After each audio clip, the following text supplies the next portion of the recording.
ईमानदार होना कई बार बहुत एम्बैरेसिंग हो जाता है। बहुत सारे लोग जानते हैं कि मैं डिजिटल मार्केटिंग बैकग्राउंड से आया हूं। जब लोगों को ईमेल भी नहीं पता था, तब मैंने ईमेल बना के बेच भी दिया था। और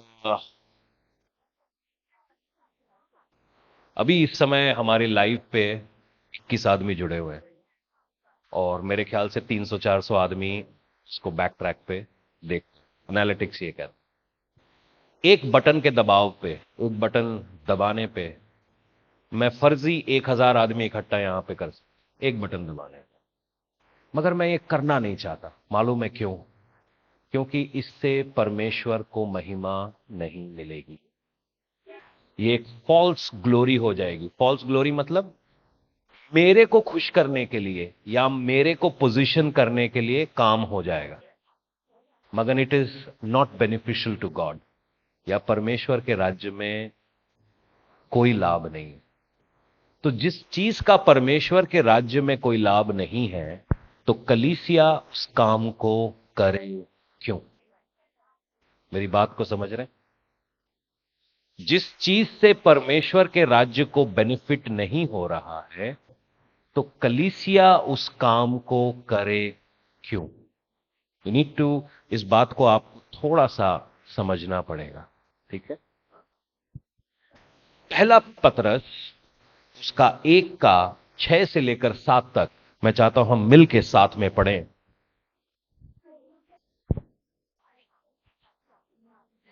इस कारण तुम मगन होते हो, यद्यपि अवश्य है कि अभी कुछ दिनों के लिए नाना प्रकार की परीक्षाओं के कारण दुख में हो। कुछ दिनों के लिए, हमेशा के लिए नहीं। अपने आप को कहो, कुछ दिनों के लिए दुख उठा सकता हूं, हमेशा के लिए नहीं। मेरा टर्निंग पॉइंट आ रहा है। और यह इसीलिए है कि तुम्हारा परखा हुआ विश्वास, जो आग से ताए हुए नाशवान सोने से भी कहीं अधिक अमूल्य है, यीशु मसीह के प्रकट होने पर प्रशंसा, महिमा और आदर का। दुनिया शायद आपको बेवकूफ समझे। 4 साल हो गए बेटा, अमानत को तुम बाहर नहीं भेज पाए। ओ, हमारा वाला तो 6 चक्कर लगाया आया, 7वीं बार खुद अमेरिका से प्लेन उसको छोड़ कर गया है, वो भी फ्री में। तुम भेज नहीं पाए।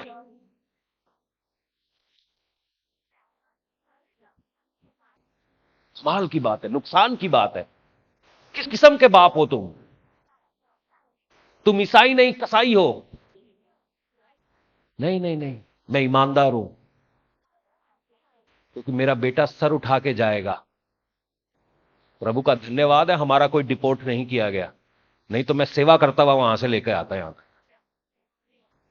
हमारे ईमानदारी से सर उठा के जाएंगे, इमिग्रेशन में आंखों से आंखें मिलाकर बात करेंगे और सर उठाकर वापस लौटेंगे। मेरी बात को समझ रहे हैं? दुख है। 4 साल। ओ हो, शिंदा भी चला गया, वो चिट्टे वाला वो भी चला गया, नन्नू भी चला गया, ओ हो, दारू पीने वाला कांडी भी चला गया। मेरा बेटा नहीं जा पाया। क्यों? क्योंकि मैं ईमानदारी से उसके पासपोर्ट का वेट कर रहा। मगर अब मेरा बेटा जाएगा, सर उठा के जाएगा। मेरी बात समझ रहे हैं? देर है, अंधेर नहीं है। यह आपका टर्निंग पॉइंट है। देर हो सकती है, अंधेर नहीं करने वाला प्रभु। यह आपका टर्निंग पॉइंट है। मेरी बात समझ रहे हैं? दुख उठाएंगे, परीक्षा, अगर फेथ है, ये वचन यूं कह रहा है, अगर आपका विश्वास है तो वो परखा जाएगा। परखा जाएगा। जितने लोग शादी कर रहे हैं उनको मालूम है आपके शादी करने से क्या बदलता है? केवल आपका स्टेटस। आजू बाजू कुछ नहीं बदलता। क्या हैंडसम लड़के दुनिया में पैदा होने बंद हो जाएंगे, घूमने बंद हो जाएंगे? क्या हैंडसम ब्यूटीफुल लड़कियां आपके आजू बाजू से नहीं गुजरेंगी? क्या बदला? अगर मैं शादी के बाद भी देख रहा हूं, कुछ नहीं बदला। शादी का मतलब है चाहे कुछ भी होता रहे मेरा आजू बाजू, मैं अपनी वाचा नहीं तोड़ूंगा। चाहे कोई स्वर्ग की सो कॉल्ड अप्सरा भी आ जाए सामने, मैं अपनी वाचा नहीं तोड़ूंगा। विश्वास भी यही है, यही तो विश्वास है। शादी का रिश्ता कवनेंट रिश्ता, वो यूं क्यों कहता है सब रिश्तों से ऊंचा रिश्ता है? क्योंकि वो वाचा का रिश्ता है। चाहे कुछ भी हो, कितना भी टेम्पटेशन हो, मैं विश्वास नहीं तोड़ूंगा। चाहे कितना भी टेम्पटेशन हो, मैं यीशु के साथ अपनी वाचा नहीं तोड़ूंगा। यही तो बात है। होता क्या है कि जैसे ही आप विश्वास में आते हैं, विश्वास में आने से पहले बड़े सारे मिरेकल्स होते हैं। जब आप विश्वास में चल भी रहे होते हैं, बड़े सारे मिरेकल्स होते हैं। ये बातें मैं आपको क्यों बता रहा हूं? क्योंकि हम वायदे की तरफ बढ़ रहे हैं। 2025 बहुत सारे लोगों के लिए एक वायदे का साल होने वाला है। आप अपने वायदों के ऊपर पांव रखोगे। मैं हवा में कोई बातें नहीं कहता हूं, मैं सच कहता हूं। परमेश्वर हमें बढ़ाने जा रहा है, आपकी हदों को बढ़ा रहा है। आप देखना प्रभु कैसे काम करता है। अगर मैंने कहा यहां से मिलियनेयर्स बिलियनेयर्स निकलेंगे, तो वो निकलेंगे प्रभु के नाम में। होएगा ऐसा, मैं विश्वास कर रहा हूं। रोल्स रॉयल्स में, मैं आज सवेरे ही किसी से बात कर रहा था, मैं नेहा से बात कर रहा था कि रोल्स रॉयल्स में आने वाले लोग अपने नई बंदे आएंगे। जो कल तक साइकिल पे पैडल मार रहे थे ना, वो आएंगे रोल्स रॉयल्स में। आएंगे क्योंकि परमेश्वर ऐसा करने जा रहा है। परमेश्वर दिखाने जा रहा है बाहर वालों को कि कैसे मैं अपने बंदों को आशीष देता हूं। जो ईमानदार हैं, मुझ में खड़े हुए हैं, अड़े हुए हैं, मैं कैसे उनको बरकत देता हूं। मगर जब जब आप विश्वास में आ रहे होते हैं ना, जब आप विश्वास में आ रहे होते हैं, अपने वायदे की जमीन पर पहुंचे नहीं होते, जो प्रभु ने आपको नहीं दिया है, मतलब दिया है, तब तक आप मिरेकल्स देखते हैं। इजराइल के साथ भी ऐसा ही था। मन्ना गिर रहा था, कपड़े नहीं फट रहे थे, उनको मीट चाहिए, मीट मिल रहा था, पत्थर में से पानी निकल रहा था, सब कुछ हो रहा था, जंगे जीत रहे थे, सब कुछ हो रहा था, मिरेकल्स पे मिरेकल्स, मिरेकल्स पे मिरेकल्स। मगर जैसे ही वो कानान देश में पहुंचे, मिरेकल्स बंद हो गए। जो मैंने कहा था वो मैंने तुझे दे दिया है, अब इसको सेट कर। और यहीं पे बहुत सारे लोग चकमा खा जाते हैं। उनको लगता है मिरेकल्स बंद, परमेश्वर बंद, उसकी फैक्ट्री बंद। नहीं, उसकी फैक्ट्री चल रही है, उसकी फैक्ट्री चल रही है। नजरिए का फर्क है, नजरिए का फर्क है। हमारा वचन कहता है कि परमेश्वर कभी नहीं सोता, वो कभी नहीं ऊंघता, कभी वो छुट्टी पर नहीं जाता, उसका कोई हॉलिडे नहीं होता, वो 24/7 हमारे साथ लगा हुआ है। तकलीफ क्या है? शायद हमारे नजरिए को बदलने की जरूरत है। अगर आप एक सेकंड लें और अपनी जिंदगी को बहुत करीब से देखें, तो आपकी जिंदगी ना एक एक बुके की तरह नजर आएगी, एक गुलदस्ता, जो रंग बिरंगे फ्लावर्स हैं उसके अंदर। और वो गुलदस्ता जब नए रूप में आपको प्रेजेंट किया जाता है ना, वो गुलदस्ता बहुत सुंदर लगता है। ठीक है, अब हमारे हाथ में है कि हम उस गुलदस्ते का क्या करते हैं। कई बार ऐसा होता है कि आप गुलदस्ते को उठा के कोने में रख देते हो, धीरे धीरे उस गुलदस्ते के अंदर से जान चली जाती है। जो कल तक खुशबू दे रहे थे, वो आज बदबू देने लगते हैं। फिर आपको उनको घर से बाहर निकालना पड़े।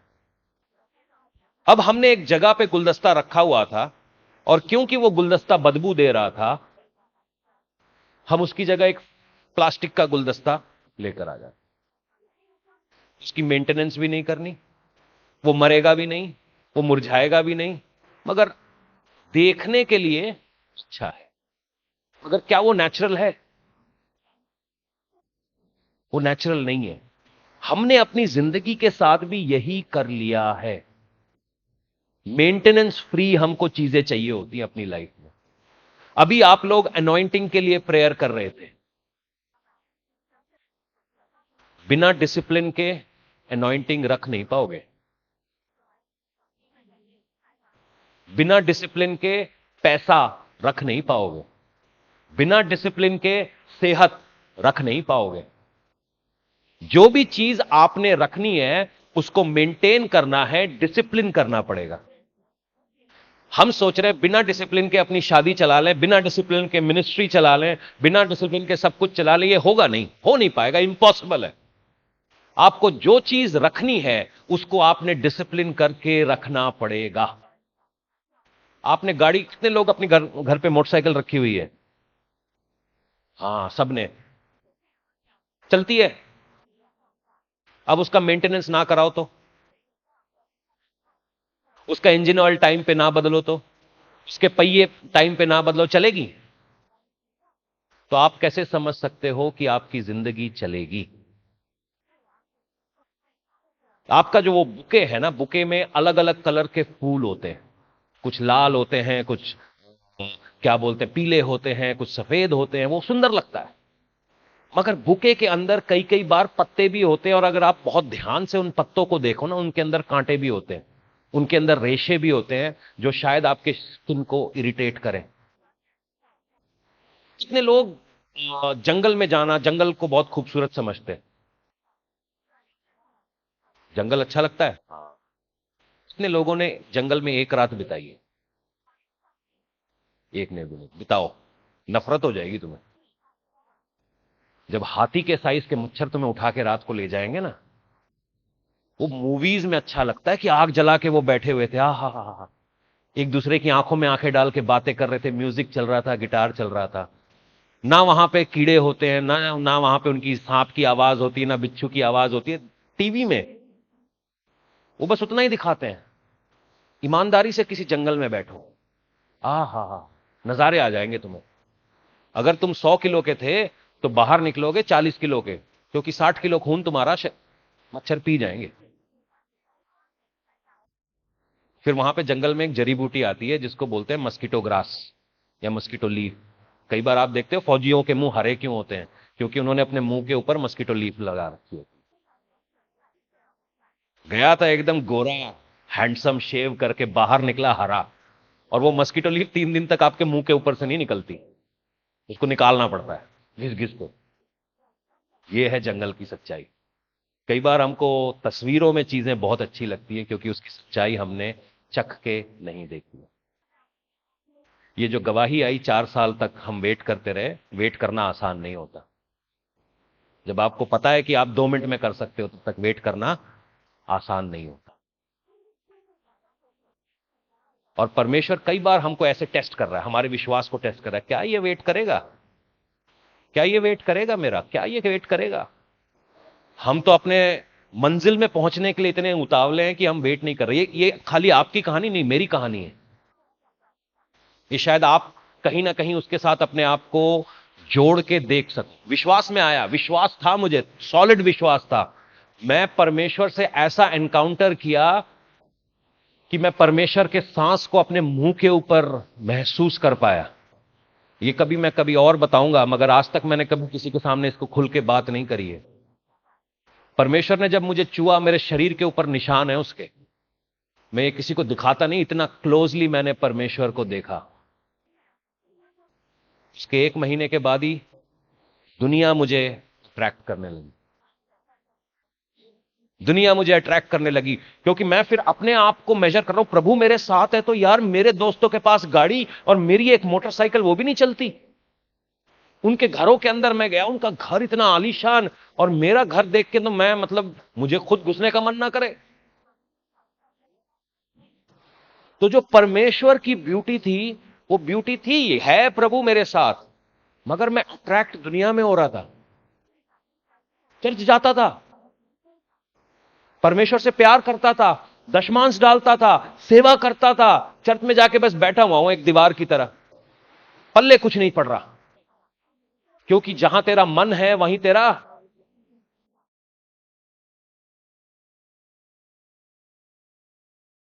और ये सेवकाई उन लोगों की बदौलत, उन लोगों की प्रार्थनाओं की बदौलत, उन लोगों के देने की बदौलत आज हम चल पा रहे हैं। ये जो बिल्डिंग ली है, इसकी जमीन के 15 लाख रुपए हमें चुकाने हैं। और जितने भी ये टोटल जो हमारी डील हुई थी, ये 25 लाख में हुई थी। और पहले 10 लाख हमने 2 साल पहले चुका दिए थे, जब हमने इसके ये जमीन लिखवाई थी। और अब हमें इसके 15 लाख चुकाने हैं। तो वो मैं विश्वास कर रहा हूं कि ये जो पैसे हैं हमने जुलाई में देने थे, मगर कहानी में थोड़ा सा फेरबदल हुआ है कि हमने ये पैसे 10 मई तक देने हैं। तो जो लोग भी मेरी आवाज सुन पा रहे हैं, और हमने पिछले हफ्ते इसी कड़ी में 50,000 रुपए इकट्ठे किए थे, तो और भी जो लोग मेरी आवाज सुन पा रहे हैं, अगर मेरी आवाज आप तक पहुंच रही है, अगर हमारी सेवकाई ने आपको कभी आशीषित किया है, तो प्लीज ये मौका लें कि अपने बीज को बोएं, ताकि हम ये जो भी अमाउंट है सही समय पर चुका दें, और परमेश्वर की बड़ाई हो। और पूरी रीति से खुल के और भी जो हमारे प्लान्स हैं इसको और संडे स्कूल को लेके पूरे करने के लिए, तो उसको हम अच्छे से पूरे कर पाए।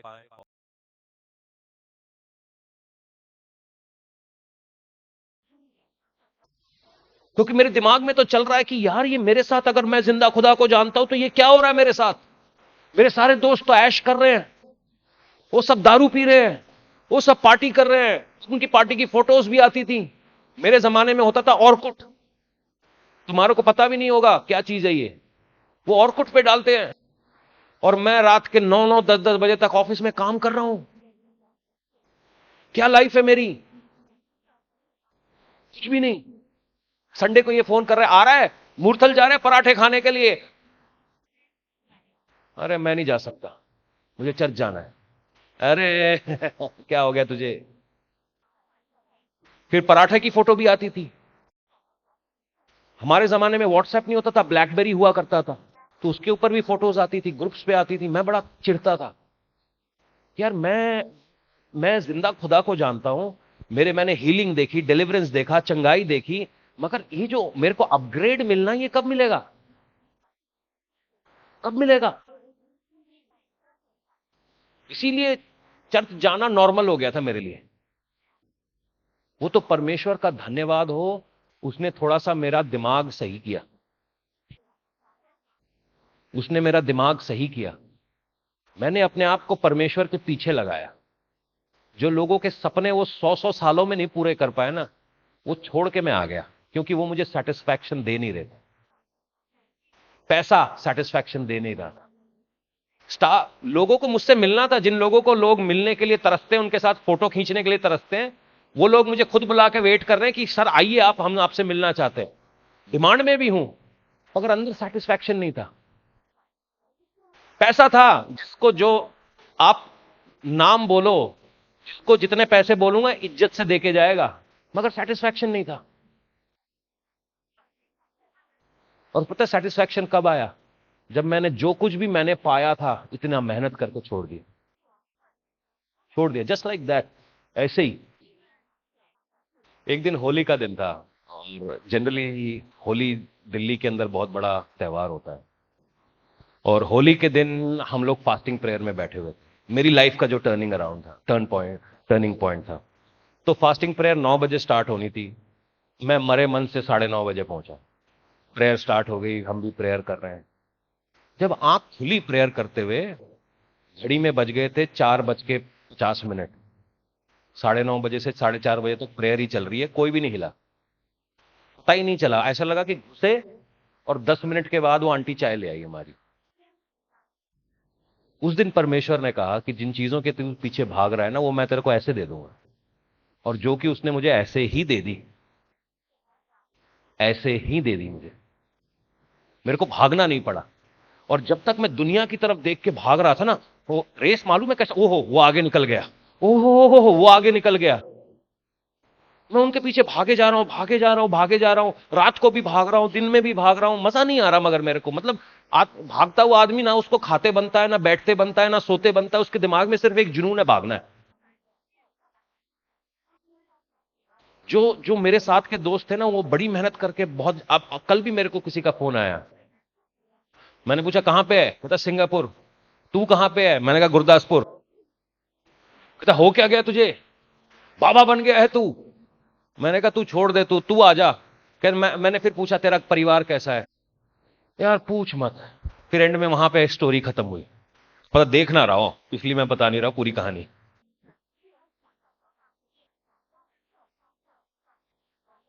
फिर कहता अच्छा तू फिर अपनी परेशानियां बता रहा मुझे, उससे पहले बता रहा था कर क्या रहा है, उसके बाद मुझे अपनी परेशानियां बता रहा है। मैंने कहा तेरा पैसा सॉल्व नहीं कर पाया तेरी परेशानी को।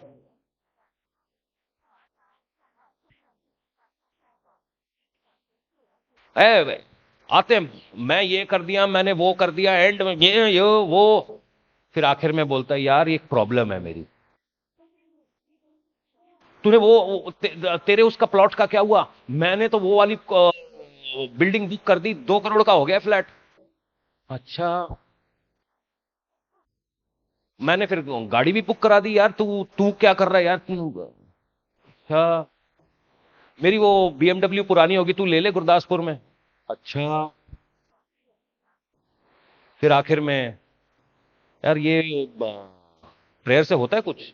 अच्छा, तो फिर यार मेरे फैमिली के लिए प्रेयर कर दे, थोड़ी प्रॉब्लम चल रही है। मैंने ये तूने इतनी सारी क्रेडेंशियल्स गिनाई मुझे, तेरे 2 करोड़ का फ्लैट, तेरे 30 लाख का BMW, तेरा सिंगापुर का ऑफिस, तेरा दुबई का फ्लैट, सॉल्व नहीं कर पाया? सॉल्व नहीं कर पाया तेरा प्रॉब्लम? कई बार हमको लगता है कि शायद वो चीज मेरे प्रॉब्लम को सॉल्व कर देगी, और ये एक स्पिरिट है, ये एक स्पिरिट है, ये एक दुष्ट आत्मा है जो जैसे ही मेरा परमेश्वर में एनकाउंटर हुआ ना, जैसे ही मैंने प्रभु को इतने करीबी से देखा, दुनिया की सारी लड़कियां मेरे पे फिदा। मतलब काली गोरी मोटी छोटी लंबी चौड़ी सारी, हर कोई मुझे फोन करे। और पहले पता है इनकमिंग कॉल के पैसे लगते थे। एक दिन मैं जयपुर में था, एक मॉडल का फोन आया, मैंने कहा फोन रख, अभी मैं बात ही नहीं करनी तेरे नाल। नाराज हो गई वो, मैं रोमिंग में हूं। समझ में आ गया था कि कोई चीज है जो मुझे परमेश्वर के रास्ते से बाहर निकाल रही है। मैंने आपको अपना पोर्टफोलियो, मैंने पोर्टफोलियो गया तेल लेने, तू फोन अभी, मैं जयपुर घूम रहा हूं। हो क्या होता क्या है मालूम है? परमेश्वर आपको अपनी ओर खींचना चाहता है, एक स्पिरिट है जो आपको दुनिया में वापस लेकर जाना चाहती। मैं बताना चाहता हूं वचन क्या कहता है।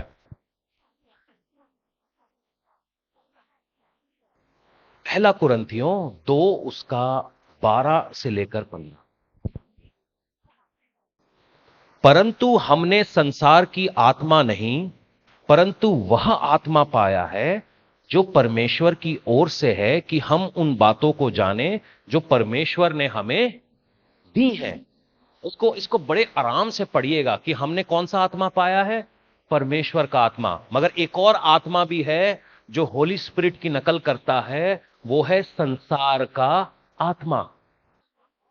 हमको परमेश्वर की आत्मा इसलिए मिली है ताकि हम परमेश्वर से दी हुई चीजों की परख कर सकें कि परमेश्वर की तरफ से क्या है और परमेश्वर की तरफ से क्या नहीं है। It's a simple thing.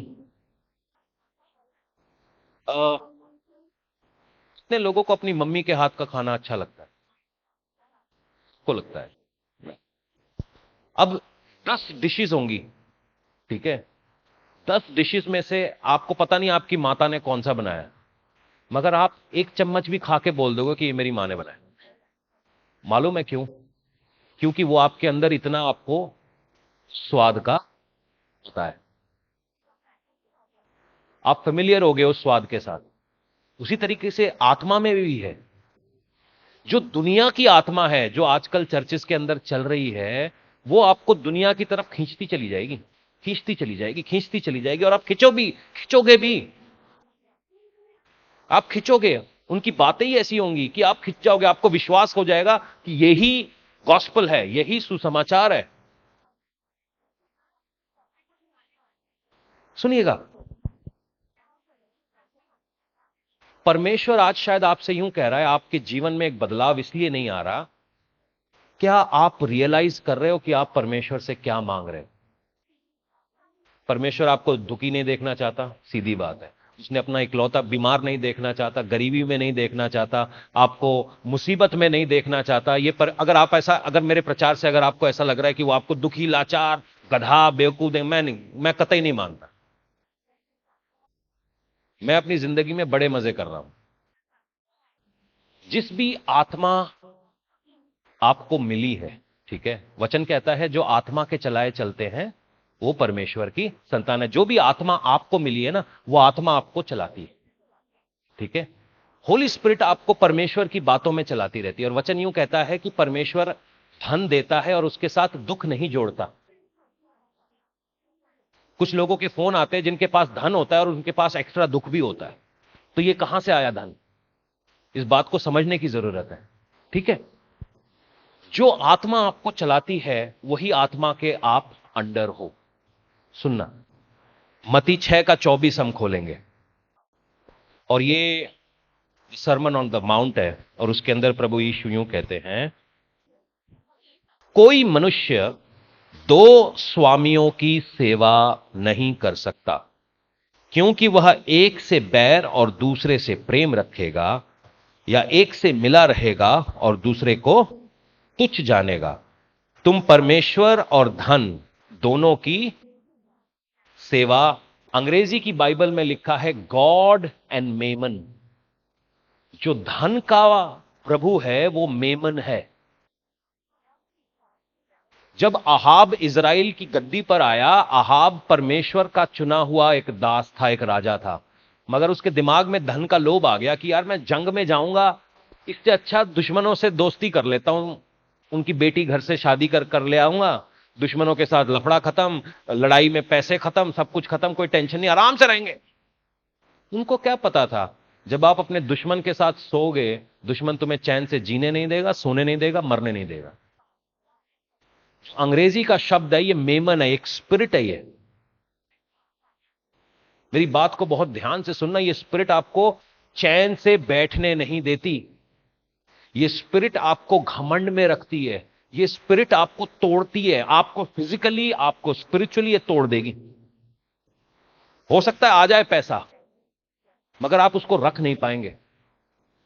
क्या फायदा होगा आप 40 साल कमर तोड़ मेहनत करें और अगले 20 साल उसी पैसे को डॉक्टरों के पीछे खर्च कर रहे हो, कोई फायदा नहीं होने वाला उससे, अच्छा नहीं रहेगा। 2 पैसे कम कमा लिए, थोड़ा सा परिवार को टाइम दे दिए, थोड़ा सा अपनी सेहत को टाइम दे दिए, स्ट्रेस खत्म, बीपी खत्म, टेंशन खत्म।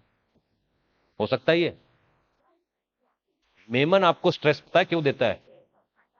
कल तक तेरे साथ स्कूल में पढ़ता था, कल तक तेरे साथ कॉलेज में पढ़ता था, दोनों साथ नौकरी करी, आज वो कहां है, तू कहां है? किसी ने कुछ नहीं कहा, आपके घर वालों ने आपसे कुछ नहीं कहा, आपके अड़ोस पड़ोस वालों ने आपसे कुछ नहीं कहा, मगर मेमन आपसे बात कर रहा है, मेरे पीछे हो जा। यीशु को भी तो यही कह रहा था, झुक जा मेरे सामने, सब मैं तुझे दे दूंगा, सब मैं तुझे दे दूंगा, क्या क्या चाहिए तुझे, तू तू बोल तुझे क्या चाहिए। जंगल में झुकेगा कौन देखेगा, कौन देख रहा है, जा एक बार झुक जा। एक बार झुक गया हमेशा झुका रहेगा, सुनिएगा। जो मेमन है वो अट्रैक्ट करने वाला है, आपको झूठा दोस्ती के लालच में फंसाता है। याकूब 4:4। आप कतई ये नहीं समझिएगा कि आज मैं आपसे चाह रहा हूं कि सब कुछ छोड़ के हम सब लोग सब त्याग दें और जंगल में जाकर बैठें और जंगल में यस्सु यस्सु करते हुए अगले 40 साल हम बिता दें। मैं बताइए नहीं चाह रहा हूं, मैं आज चाह रहा हूं कि आज आपका फोकस परमेश्वर की ओर हो। जो शरीर में आप नहीं कर सकते वो आत्मा में परमेश्वर अगले 10 दिन में आपके लिए कर देगा। जो लाख कोशिशों के बाद भी आपके बाप दादाओं का पैसा आपके लिए नहीं कर पाया, वो परमेश्वर अगले 10 दिन में कर देगा। आज टर्न अराउंड करो, परमेश्वर की ओर टर्न करो, आप ब्लेस होने वाले हैं। याकूब 4:4 यूं कहता है, हे व्यभिचारिणियों, क्या तुम नहीं जानती कि संसार से मित्रता करनी परमेश्वर से, जो कोई संसार का मित्र होना चाहता है वह अपने आप को परमेश्वर का।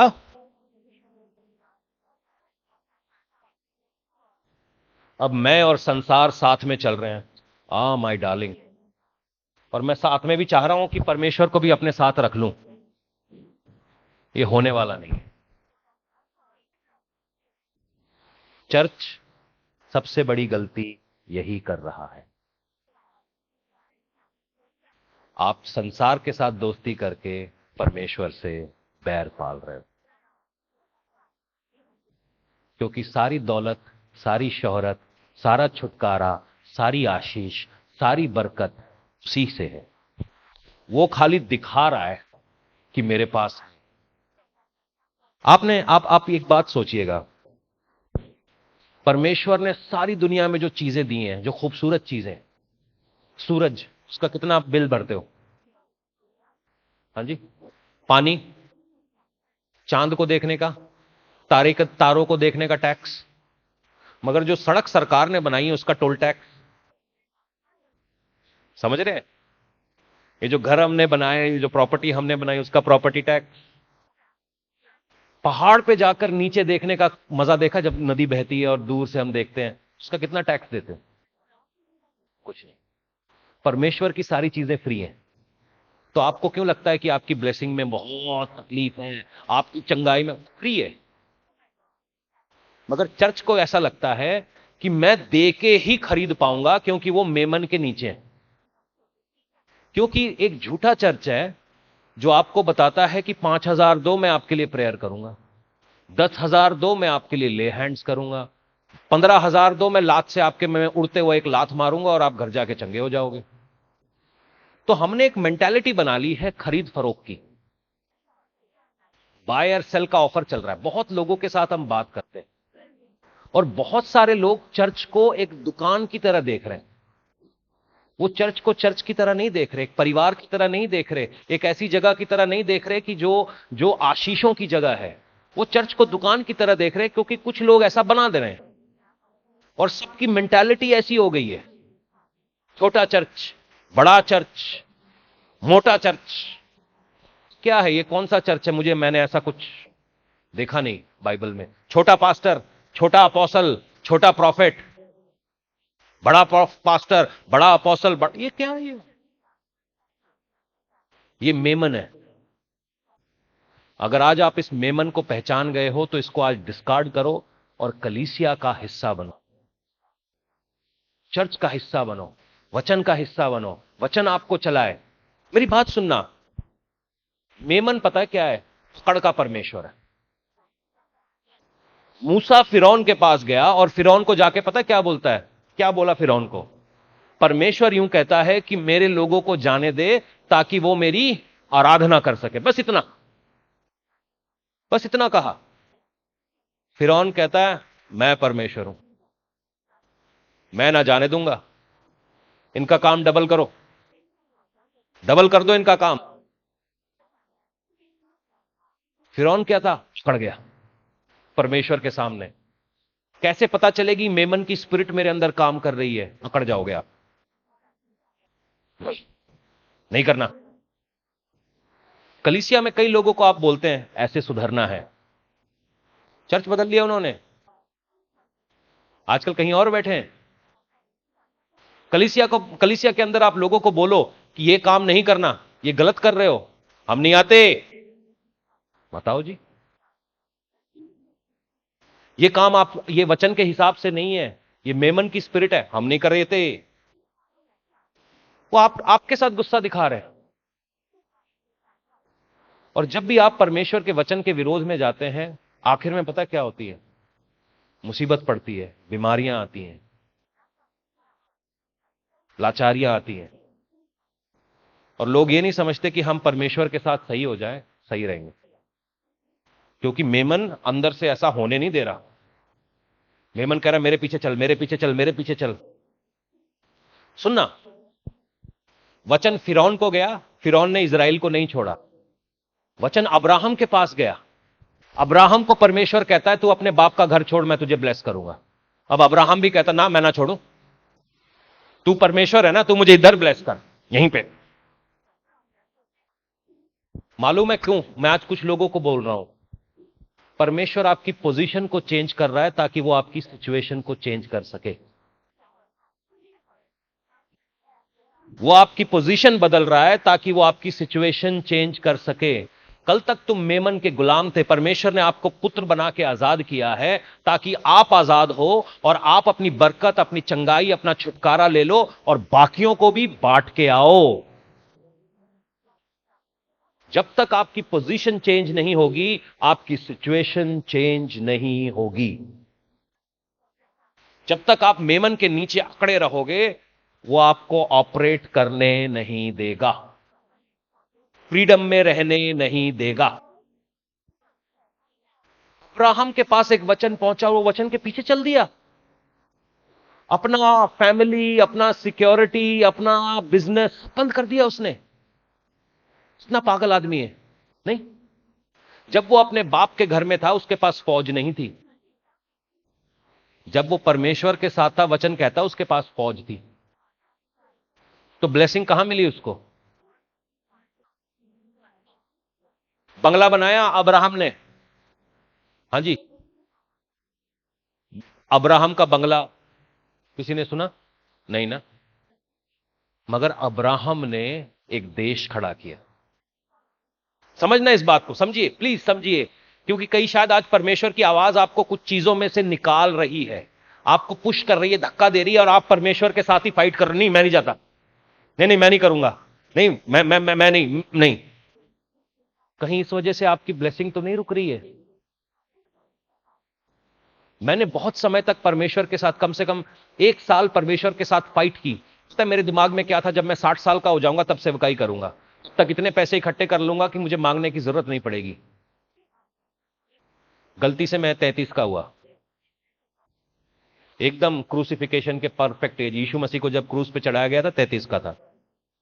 परमेश्वर ने कहा जा चल, मैंने सब छोड़ दिया। और ये मेरी सेकंड लाइफ है, मैं आशीषित हूं, मैं ब्लेस्ड हूं। जब मैं सेवकाई में आ रहा था, सबको पता था लड़का तगड़ा है, सबको पता था अनॉइंटेड है, क्योंकि उन्होंने, वो मेरी, पहले भी मैं प्रीचिंग कर रहा था, मिनिस्ट्री कर रहा था। मगर बहुत सारी मिनिस्ट्रीज मुझको चाह रही थी कि वो मुझसे ना, मुझको अपने मेमन के नीचे दबा के रखें। बहुत सारे ऑफर्स थे मेरे पास। लंदन में जाके अपनी बीटीएच कंप्लीट करने का ऑफर था, कोई पैसे दे भी रहा था, परमेश्वर ने मुझे जाने नहीं दिया। मैं सोच रहा था कितना निर्दयी परमेश्वर है, मतलब सीढ़ी से ऊपर जा रहा हूं, मैंने कहा कोई पैसे भी दे रहा है, कहता नीचे आ, नीचे। सब कुछ, मतलब मिनिस्ट्रीज थी जो मेरे साथ काम करना चाह रही थी। आप आइए, आपको पैसे भी देंगे, बस रिपोर्टें लिखनी पड़ेंगी।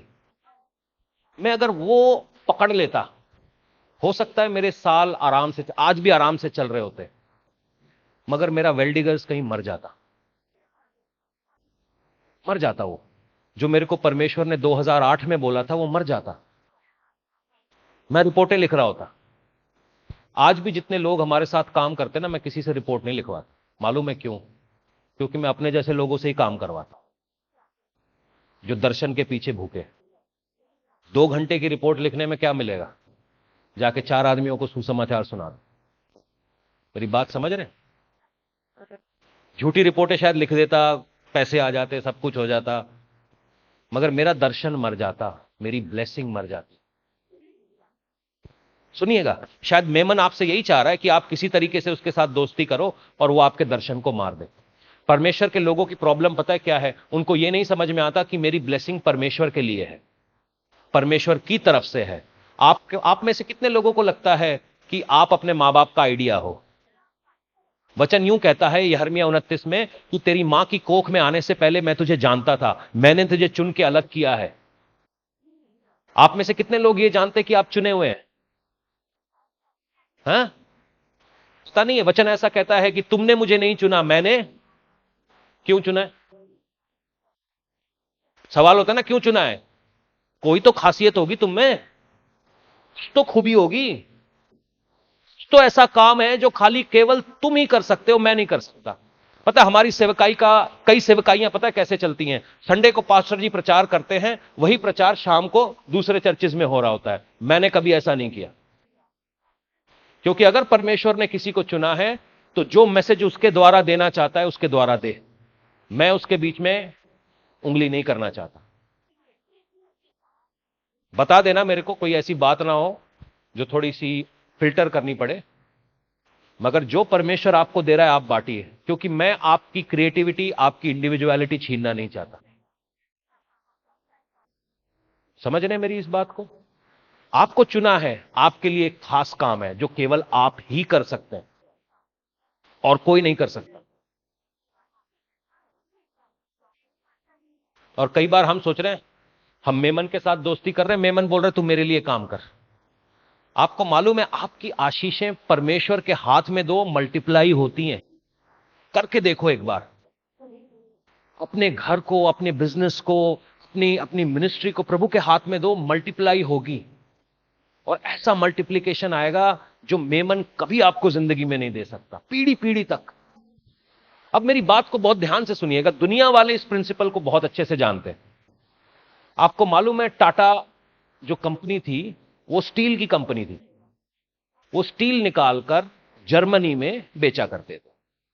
वो झारखंड, जमशेदपुर पहले बिहार का हिस्सा था, वहां से वो स्टील निकालते थे और जर्मनी और यूएस में, फ्रांस में बेचा करते।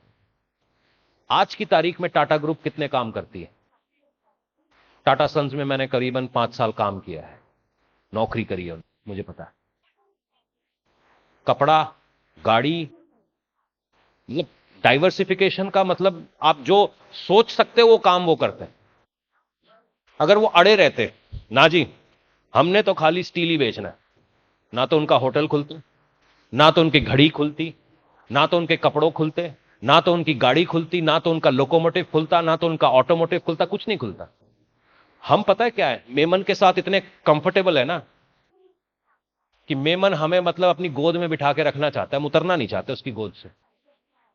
दुनिया भी लोग ज्यादा तेज हैं क्योंकि वो समझते हैं कि अगर मैं डाइवर्सिफाई करूंगा तभी ग्रो करूंगा। चर्च बेवकूफ है, चर्च को बिल्ड करना नहीं आता क्योंकि मेमन की सुन रहे हैं और मेमन उन्हें सुना रहा है जो वो सुनना चाहते हैं।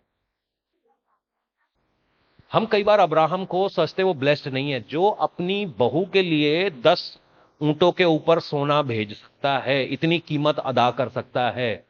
आप उसकी ब्लेसिंग का क्या अंदाजा लगा रहे हो? और उसको ब्लेस पता है किसने किया? खुद मेमन ने। इजरायली जब मिस्र को छोड़ के जा रहे थे ना, मिस्रियों ने उठा के अपना सारा सोना उनके हाथ में रख दिया, मत जाओ। परमेश्वर ऐसे काम करता है। तुम्हारा दुश्मन तुम्हें इतना बरकत देके भेजेगा कि अब मेरा खैरा छोड़ो।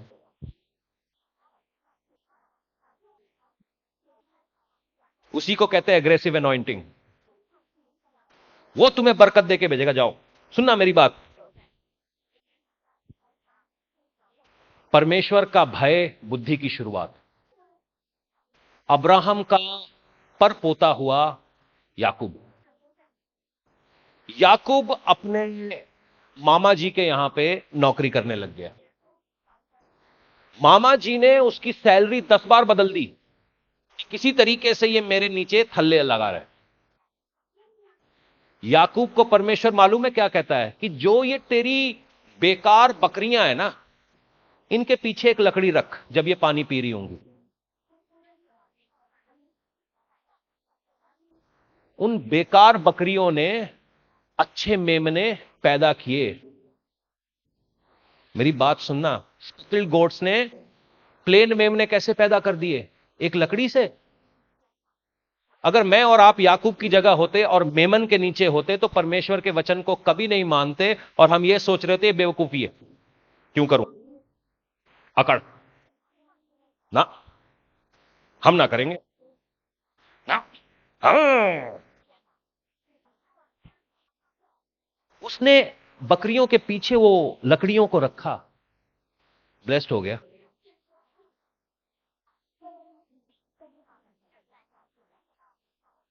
एक बार गोवा में एक आंटी जी आई, 6 साल से खड़ी नहीं हो पाती थी। तो मैं इसको प्रेयर करो, तो मैं प्रेयर करने गया, परमेश्वर की आत्मा ने बोला कि ये वाला जो मसाला है ना ये खाती है, एक मसाला आता है वहां पे। मैंने कहा वो बंद कर दो। नहीं, you want pray for me? मैंने कहा नहीं, I will not pray for you. तो बड़ी नाराज हो गई। अगले हफ्ते फिर आई खुद ही चलते हुए। उन्होंने कहा क्या हुआ? तो वो आपने बोला था ना मसाला बंद करने के लिए। मैंने कहा ठीक हो गई। हाँ, मैंने कहा जा।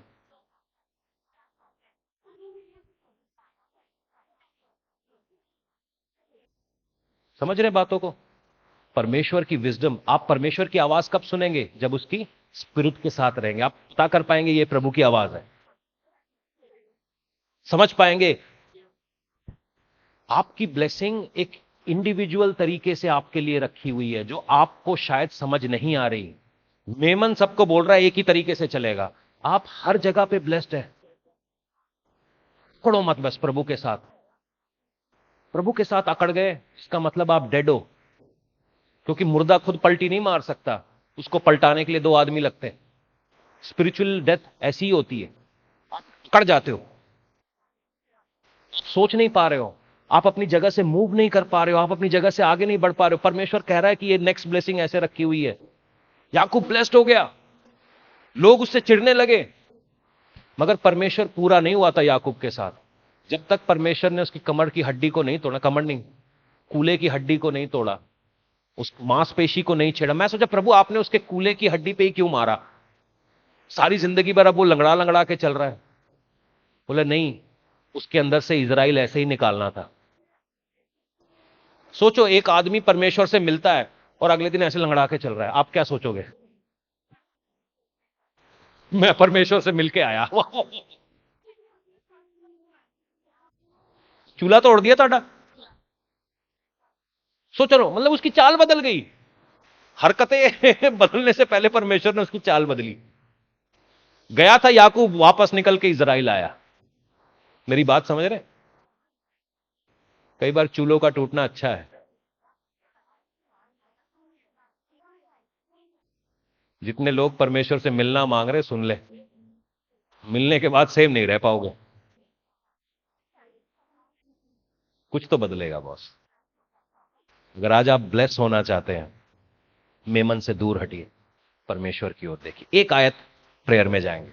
जितने लोगों को समझ में आ गई डिलीवरेंस चाहिए मेमन से, एक बार दबी आवाज में हालेलुया कह दो। हाँ, पता है तुम कुछ ना भी कमाओ ना, तब भी तुम ब्लेस हो जाओगे, कुछ ना भी करो तो। ये मैं आज बता रहा हूं, बेशक अगला हफ्ता ट्राई कर लेना। अगर स्पिरिट से निकल के कुछ ना भी करो, घर बैठे बैठे ना खाना आ जाएगा। वो चिड़िया जो है वो कुछ नहीं काटती, कुछ नहीं बोती, फिर भी उसको परमेश्वर खिला रहा है ना। बोले को पास्टर जी ये क्या बोल रहे हो, वैसे ही मेरे को दिहाड़ी लगाने का मन नहीं कर रहा है। मैं ये आलसियों के लिए नहीं है। चलो आओ पहला पीटर पे चलते हैं।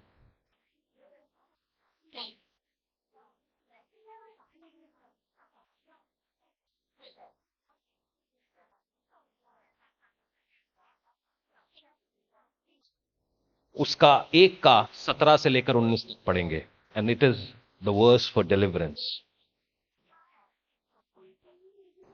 और जबकि तुम हे पिता कहकर उससे प्रार्थना करते हो,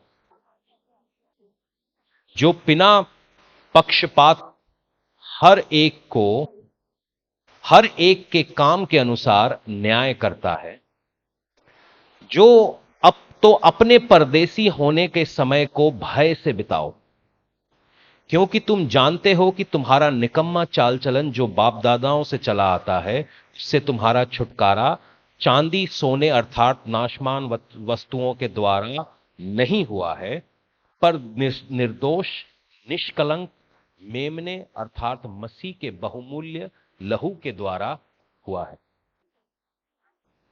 तुम्हारा छुटकारा कैसे हुआ है? 5,000 वाले ले हैंड से? तुम्हारा छुटकारा कैसे हुआ है? कोई गोल्डन प्रीमियम कार्ड बनाने से? तुम्हारा छुटकारा कैसे हुआ है? तुम्हारा छुटकारा कैसे हुआ है? वो यीशु के लहू से हुआ है। वो यीशु का लहू है। वो यीशु का लहू है जो तुम्हें ब्लेस करता है। वो यीशु का लहू है जो तुम्हें आजाद करता है। वो यीशु का लहू है जो तुम्हें मल्टीप्लाई करता है। वो यीशु का लहू है जो तुम्हें बरकतों में रखता है। वो यीशु का लहू है जो तुम्हें सेफ रखता है। आजकल चर्च को तमीज निकल चुकी है, क्योंकि वो दुकानों को देखकर इतनी आदी हो गए। बहुत लोग कॉल करते हैं, और उसमें से 80% लोग हम जानते हैं कि किसी बड़ी मिनिस्ट्री से होकर आए। तो उनका पहला सवाल होता है, पास्टर से बात करने के लिए क्या लगेगा, क्या करें। जैसे ये बात सुनता हूं ना मैं, फिर मैं कुछ करने की जरूरत नहीं है, इग्नोर मारो। कुछ लोग आके कहते हैं मैं ज्वाइन मेरे पास ना टाइद है, मैं आपको ज्वाइन करना चाहता हूं। मैंने कहा ये मेमन है, इससे दूर रहो। आपके पास टाइद है, चाप से आके डालो। मैं आपको ना स्पेशल ऑफरिंग देना चाहता हूं। मैंने कहा मुझे चाहिए नहीं, चाहिए नहीं मुझे। बोलोगे पास्टर जी आप एरोगेंट हो। मैं एरोगेंट नहीं हूं। नामान की कहानी सुनिए। ताकत उसके पास, मिलिट्री उसके पास, कवच उसके पास, मगर बीमारी भी, उसका पैसा उसकी बीमारी से आजादी नहीं कर पाया। नामान ने अपना एक दूत भेजा इजराइल के राजा के पास। उसके तो टांग वांग कांप रही, नामान आ रहा है, नामान आ रहा है। हम गए, हम गए।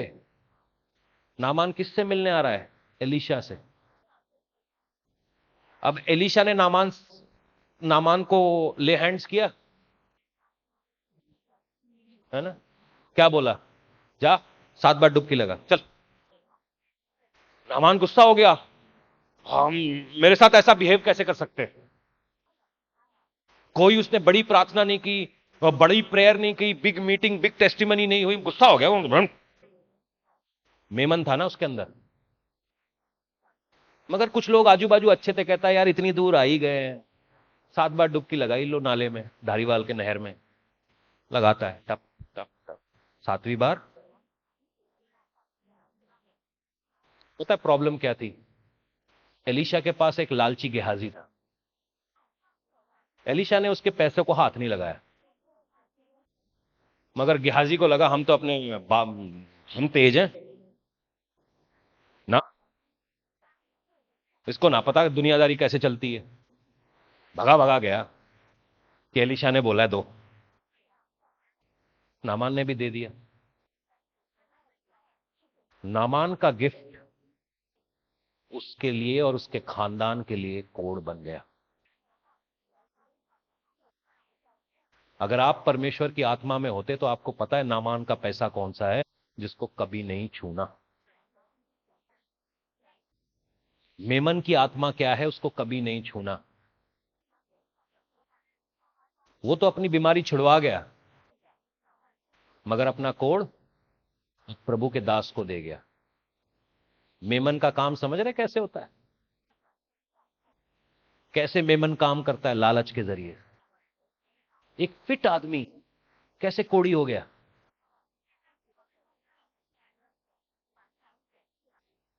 आज टर्न अराउंड ले लीजिए। जितने लोग मुझे ऑनलाइन सुन रहे हैं, जितने लोग इन पापा भक्तों के पीछे चल रहे हैं, मैं जानता हूं सच्चाई क्या है। मैं बहुत बातें करता हूं लोगों से, मुझे पता है क्या हो रहा है। उनकी स्पिरिट में आजादी क्यों नहीं है? परमेश्वर तो आजादी देने वाला प्रभु है। क्या हो रहा है? मेमन की सेवा। आइए, अगर आज आप समझ पाए हैं किसी भी रीति में ये आपके ऊपर हावी हो रहा है, मैं आपका न्याय नहीं करना चाहता, मैं आपको जज नहीं करना चाहता, मगर मैं बताना चाहता हूं कि मैं प्रभु में बढ़िया रहा। जब मैंने अपनी सारा करियर, अपना सारा लाइफ प्रभु को दे दिया, परमेश्वर ने मुझे लिफ्ट किया। बंदे की कोई मतलब मेरी जान पहचान भी नहीं थी, कोई मुझे समझाने वाला नहीं था, मेरे पास एजुकेशन नहीं थी, मेरे पास कपड़े नहीं थे, जूते नहीं थे, कुछ नहीं था। प्रभु ने सब कुछ इंतजाम किया। अगर वो मेरे लिए कर सकता है तो वो आपके लिए भी करेगा। मेमन के आगे नहीं झुकना, नहीं झुकना। आइए प्रार्थना करें, आइए हम प्रार्थना करें। खुदावन से मांगे कि परमेश्वर आज आपकी बरकत, आपकी आशीषें हमारे ऊपर आए।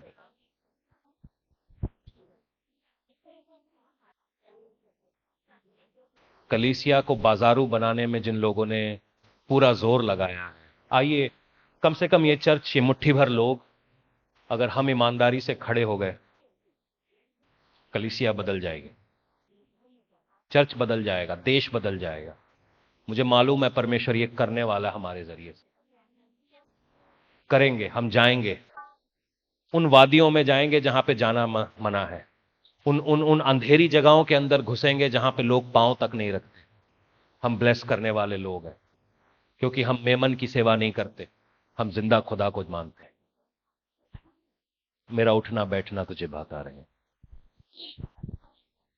आइए, अगर आप इस बात को समझ पाए हैं कि शैतान कैसे आपके साथ डील कर रहा है, कैसे आपको उलझा के रखता है, कैसे आपको निकलने नहीं देता, आज हम इसके लिए प्रार्थना करें और इसमें से छूट जाएं।